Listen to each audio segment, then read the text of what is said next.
Hello, guys. Welcome to another episode of the Comments Lab by Ecomcy, the place with a related to Amazon FBA private label and e-commerce. My name is Vincenzo Toscano, founder and CEO of Ecomcy, and today we bring another special guest. His name is Jeff Holman, and he's the founder and CEO of Intellectual Strategies, where they specialize on everything that has to do with the legal side of scaling a brand. We know that we always talk here sometimes about marketing and the branding, but at the end of the day, if all that is spot on, but you don't have your brand protected, it can be very dangerous down the line. And we have seen that many times, especially the Comsy brands that have put so much effort into creating a brand. And because they didn't spend time with experts like Jeff, then they have a very hard time. And that's why I wanted to bring Jeff to the episode today. I want to discuss around, typical questions that Amazon sellers may have when it comes to protecting the brand. And what are some of the best practices when it comes to moving forward to ensure that as you scale the brand, you don't encounter, obstacles that can make your life very difficult. So, Jeff, a pleasure to have you in the show today. How you doing? I'm doing great. It's my pleasure to be here. And if I can just say, first of all, Jeff doesn't sound nearly as fancy as Vincenzo. So, That's a maybe perk. I might have to work on that. Yeah, I think I need to put a patent on that, right? Cool. That's So, funny. pleasure to have you, Jeff. I guess for those that don't know you, just give us a quick intro by yourself and your company, and then, of course, we dive into the topic. Yeah. Yeah, let me go surface level because there's a lot of twists and turns in my path that I've been on. But I basically started out as an engineer, went to law school, worked on a bunch of patents and stuff for people, decided to go to business school because I wanted to work on broader types of things with my clients than just the invention. So now we've got a small law firm. We have what we call a fractional legal team that is essentially an in-house legal team for startups and scaling companies. And it's been a fun ride so far with a lot of neat little things that have happened along the way. Awesome. So, yeah, I mean, as I was saying, and first of all, before I jump into the topic, it's so interesting that you as an engineer. I'm an engineer as well. I'm an aerospace engineer. Out of Ah, curiosity, what kind of engineer are you? I'm an electrical engineer. Okay, So, cool. That's nice.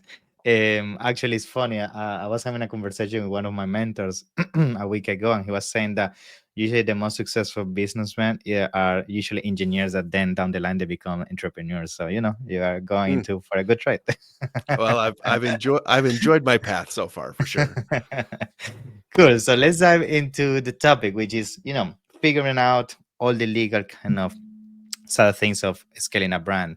Um, I would like to start with some of the basics, and then of course we can go into the more complex kind of areas of protecting a brand.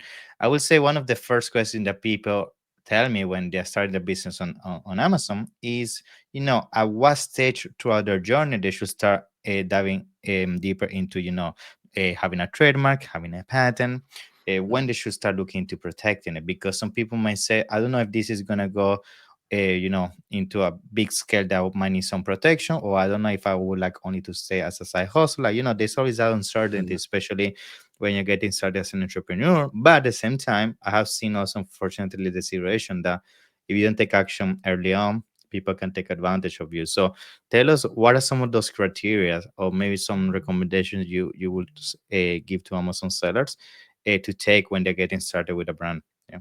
Yeah, I'd love to. Let me back up one step from there because I kind of look at all this stuff in layers, right? You've got the Mm, patents and the trademarks are different layers of IP. You've got your own mhm, IP, you've got other people's IP, and so everything is kind of these layers. And mhm, so when I first have conversation with clients, the first thing I want them to know about IP is that you can own your own IP, but other people have their own IP too. And so there's really kind of two sides to the coin, right? It's how do I protect my invention so that yeah. or my brand so that people don't come and, leverage what I've built for their own commerce. But at the same time, how do I make sure that I'm not accused of infringing somebody else's brand and leveraging their brand and then them trying to shut me down because we Mhm, see both sides of that, right? yeah. People launch products and get shut down, and people launch products and then they get overtaken by competitors because they haven't protected themselves. So Yeah. important to look at both sides of that. Yeah, I would say actually that's a very interesting point that you bring to the table, because it's true. A lot of times people think that the legal side of things is only to protect yourself, but sometimes out of, not because you're doing something with bad intention, but because you just don't have the knowledge around that specific a category, or what some of the competitors are doing, it's very easy to break essentially some other trademarks or patents because you just are not aware of them, and that's where things can get very messy as well. So I guess we can start with that one, because a lot of people actually skip that step when getting started, which is making sure they're not infringing in other people's trademarks and patents. So I guess, what is usually your recommendation as a first step when you're looking to get started? Yeah. Yeah, so I often have people call me, a few steps down the line. So I'm glad you're asking about the first steps, because the people who call a few steps down the line, they're calling because they've already got a problem, right? Exactly. That's when they reach out and they say, "Hey, I found this piece of jewelry, or I found this toy or whatever, and I've been selling it. And I've been making a lot of money, but now I've got someone who sent me a letter saying that Mm, I'm infringing, and they're shutting me down, and I can't get my store back, or all those problems, right?" And so if you do this up front, what you want to do is you want to look and say, uh, what types of product are you looking to launch, right? And then does that product, I if you've here's kind of one of the keys. If you have found your product by going out and finding the most successful products out there, you definitely want to go and see if that product is covered by a patent, because a lot of those products are covered by patents. When the copycats come up, and if you're one of them, these guys go out and they just shut everybody else down, exactly. And so that's on the patent side. And on the trademark side, the same thing can happen. And of course, patents are kind of the protection for the thing, whereas trademarks are protection for the branding, the name, the logo, things like that. So same thing on the branding. When you go out and you say, "Hey, I'm going to start selling this product," if you're buying somebody else's and reselling it under their brand, that's one issue. If you're buying a product and then putting your own brand or label on that product, you want to do what we call a clearance search. And this is good for both protecting your own brand, Mm, but also investigating whether or not you might be accused of infringing somebody else's. You want to do a clearance search where you say, if I launch this brand for this product, is there somebody else in this same market, this jurisdiction, that is potentially going to come after me and say that I'm infringing? So a little bit of searching, a little bit of research can go a really long way, especially when you're launching with $100,000 purchase of yeah. inventory or whatever it might be. Yes, I think that search kind of service that most people should be taking is something that I recommend so much, because unfortunately it once happened to me. I got into a trendy product and I thought like, yeah, I'm killing it. I'm making so much money and invested so much money in inventory and everything. And then it happens a lot. Usually these trendy products or things are very innovative. Mhm. Usually it's something that, yes, for a few months you're gonna make money, but then the guy that actually invented the product is gonna come against all these sellers, and it can be very costly. So very good recommendation when it comes to that. I guess out of curiosity, when you do these searches, because I know some sellers might have this question, is this a search that usually you recommend for people to do only under specific kind of country that they're looking to sell, or there is recommended to do like a global kind of search, because maybe you're looking to expand and it could be a roadblock down the line? What is your recommendation when it comes to That's a great question.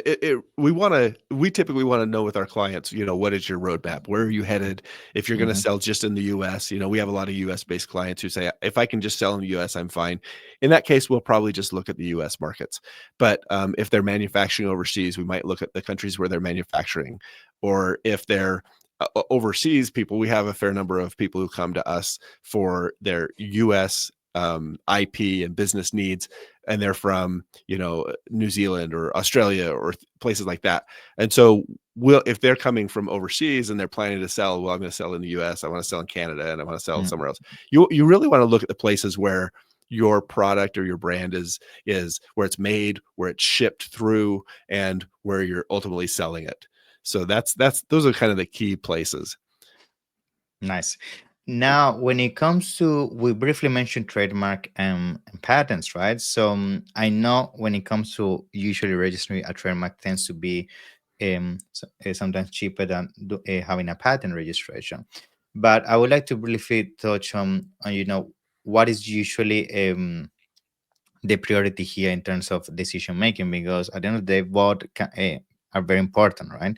So when it comes to practically having like I guess a timeline in terms of should I do Mhm. this first or this first, what is usually the chronologic order? Like would you go always first for the trademark because that's the image and then focus on the patent, or vice versa? Like is there like a right way of doing it, or it doesn't really matter when it comes to No, there are a lot of ways that people will do it depending on their own circumstances, but so there's not necessarily a right way to do it, but there are some factors that you want to keep in mind.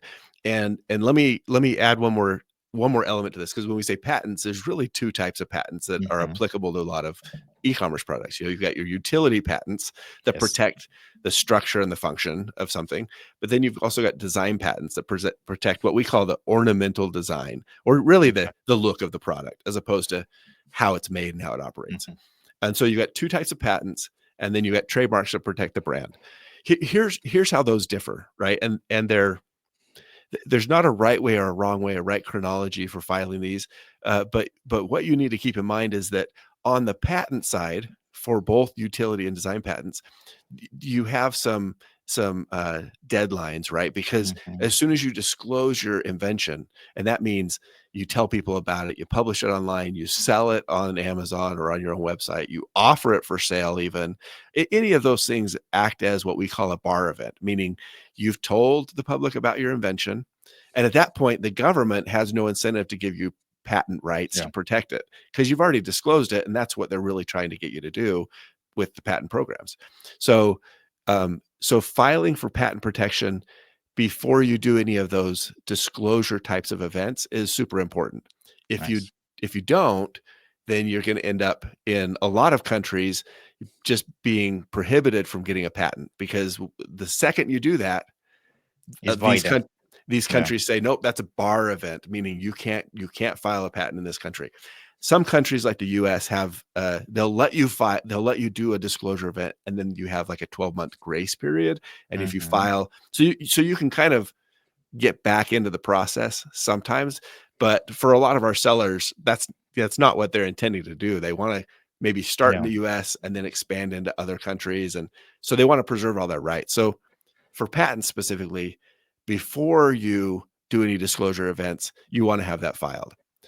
On Cool. the trademark side, it's not necessarily the opposite, but it is in a way the opposite, because on trademarks, you might want to get your application filed sooner, and you want to do your clearance searching sooner, but you don't necessarily have to file the application because of the same reasons that you would a patent. I see. You actually, in order to get through the entire trademark process in the US and some other countries, you have to show that you're already using that branding, Exactly. logo mark Mm. in commerce before they'll finish the process for you. So using it sooner, using your branding elements, your branding assets sooner is a lot more acceptable than disclosing your invention sooner, right? And so those are kind of the two key elements for the difference between patents and trademarks, and what you might think of when you're saying, well, when should I do these? Yes. Nice. I think on the patent side of things, that's very good that you mentioned that because I have seen certain scenarios where people have done things with even Kickstarter or things like that, and they show the product and they start doing crowdfunding and they think they can patent it afterwards. And a lot of those ideas, unfortunately, on Kickstarter get stolen because they don't patent it soon enough, and is something that you have to be very careful when it comes to that. So thank you for pointing that out. And now you mentioned design patent and utility patent. Mhm. Um, and I would like to go deeper into this because from what I've been hearing and what I have experienced, it seems like design pattern, if your competition is very clever, like they can get around very fast. That it seems like it doesn't protect you as much as utility. So, what is your point of view on that, and what are some of your experiences? Yeah. Yeah, you're right in that design patents are typically more narrow. They're Mm. interpreted more narrowly than utility patents. That's because the way that you, what we say, claim your invention in a design patent is very different from how you claim your invention in a utility patent. In a design patent, you actually draw pictures, right? Or you present perhaps photos. You present some images The model, of what's that? yeah, the model, like The a 3D model, yeah. model, yeah. Hmm. Yeah, you show the front, you show the back, you show top, bottom, sides, and you show what the visual appearance of your device is, and then you elect which parts of that appearance you're actually claiming, because you show some solid lines, you show some dotted lines, and you get to pick which parts of those you're claiming. In a utility application, while there are oftentimes drawings, those drawings are just to help explain what the invention is. But the actual claims, the legal claims you're making, don't have anything to do with the drawings directly. What they have to do with it are these written, kind of really formalistic, legal Yeah. sounding claims. You know, Mm, I claim an apparatus for, whatever, and the apparatus comprises mhm, this, and that's connected to that, and and so you're using these words to claim your invention. Now, the effect of that is, when you have these words, there's a lot more room for interpretation as to what mhm. those words mean. So utility patents, in effect, get they're they're more expensive to get, they're harder to litigate and enforce against other people. But if you do go down that path, you have oftentimes kind of more flexibility as to how you say that your patent covers this other product. Whereas a design patent, it's a picture. Does this picture Yeah. look substantially similar, or in legal terms, confusingly similar Mhm. to someone else's product? If it's confusingly similar, then you could potentially shut them down for infringing your design patent. So Exactly. so they're very different, but and a lot of times people will get both, right? They'll get a Yeah. utility patent and they'll I get a was gonna design ask you patent. that if you can have both in the same product. Yeah. Yeah, Mhm. you can. And this the real difficulty with this, which I'm sure a lot of your listeners deal with, is budgeting. It's like, well, Mm, okay, Jeff, you want me to get a mm. trademark, you want me to get a design patent, you want me to get a Yeah. utility patent. Like, do you just want to charge me $30,000 to go through, like, and I haven't even made a product yet, or sold Mhm. anything. And I get it. It's you've got to do what's best for you. The business and making money has to be higher priority than the Exactly. legal. And all of the IP stuff that we do, for the most part, is speculative. So Mm. it's, we talk about gambling or whatever. We Mhm. talk Yeah. about investing in stocks and hoping that they go up in value. Well, patents and trademarks are very similar, and so Yeah. there's a very speculative nature, because you have to write and file and commit to what your invention is I hope before that you it works. Yeah. and hope it works before you even tell anybody, Yeah. before you determine if the market wants your product. And Yeah. so it's a tough, I know why it works that way, but I also understand why it's kind of this tough, expensive decision people struggle with a lot of times. Yeah. Now, another thing I would like to bring to the table is I have heard from some people when they do patents in the US that then sometimes they could be, competition, specifically sometimes you manufacture, let's say in China, that even if you have like a patent in the US, a design or utility patent, they could be very sneaky and then also do a patent in China, something like that, and maybe sometimes block you from manufacturing in China and block your operations. I want to bring that to the table because I know a lot of Amazon sells manufacture in China as well. So have you experienced that? And if so, what is your recommendation to combat those kind of issues? Yeah, I've seen a little bit of that. It's not very common, but when it happens, you do feel like you're being held hostage. Yeah, And it could happen with the patents, it could happen with trademarks, and other things, right? It could happen because you haven't put it the right in an agreement in place with your yeah, manufacturer, or yeah, maybe you're with a trading company and yeah, not directly with like, all these things could play into scenarios where somebody in China says, I'm going to file a patent, and then if you don't continue working with me, exactly, I'm gonna sue you for infringement, or I'm gonna mhm, file a Chinese trademark on your exactly. US trademark, and same thing. If you don't manufacture with me, I'm gonna shut you down in China. You're gonna Yeah, have to go somewhere else. So it does happen. It's very rare. Um, well, I say it's very rare. It's very rare that you hear about this. It yeah, happens sometimes. It's not the majority of times, but when it happens to you, it means the world, because yeah, of your course. business gets put on hold. Yeah, And so that's why there's a bunch of other kind of business aspects to setting up these relationships in China that go beyond just the legal. And you yeah, need a lot of other experts, perhaps people in your network and your audience, who can step in and be like, well, let me yeah. tell you how to find a trusted source so that Mm, these legal issues are less likely don't to happen. happen. Yeah, yeah. The reason why I wanted to bring that initial example to the table is because I know when it comes to patents, and trademarks sometimes they're not global coverage. So maybe we can use this initial example to start a conversation, like how much protection you get if you get let's say utility patent or design patent in the states. Like does it only protect you in the states, or you can enforce this in our regions, for example? Yeah.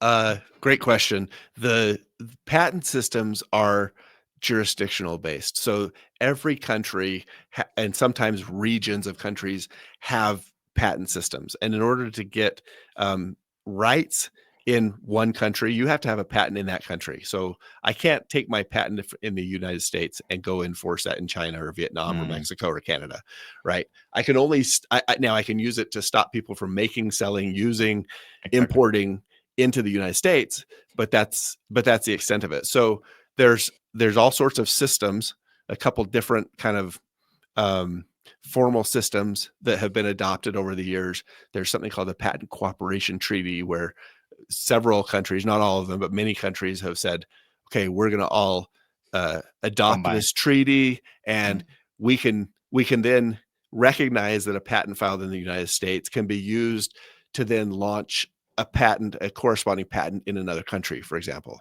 But you still have to get the patent in I see. China.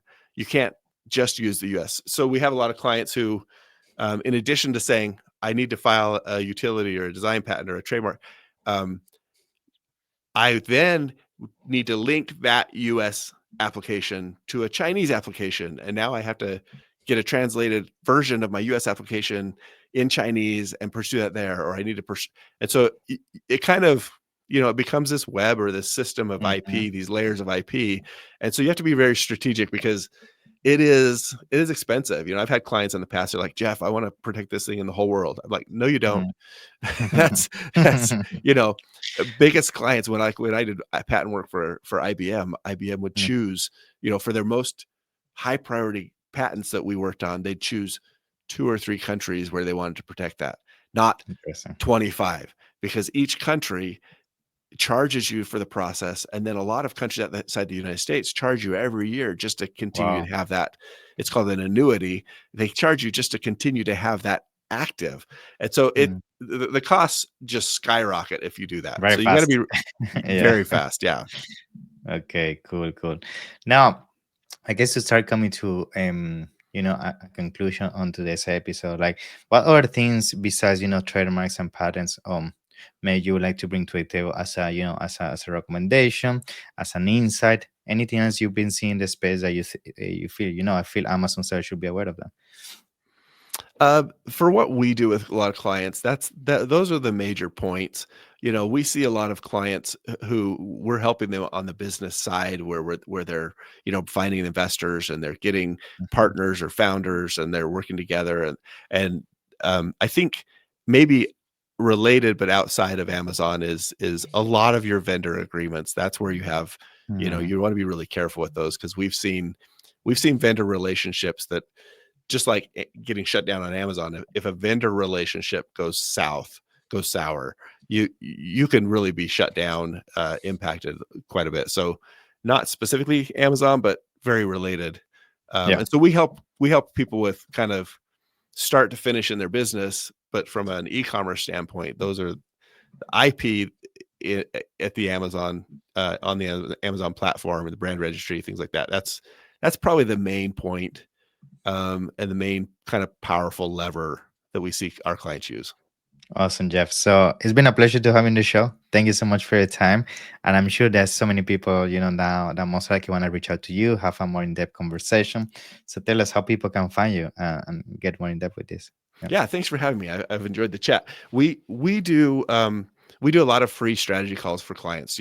Just check out, see if this is something that's good for them, good for us, if there's a good working relationship to be had. So if people are interested, they can go to, find me on LinkedIn or find me on my website, intellectualstrategies.com, and they could see my calendar, and you can sign up for a free 30-minute strategy call. In that call, we'll talk about your business, talk about what you're doing, maybe what messes you've made that need to be cleaned up, and talk about, kind of roadmap out your big major, business milestones coming up, and which legal types of things you should be thinking about with those major business milestones.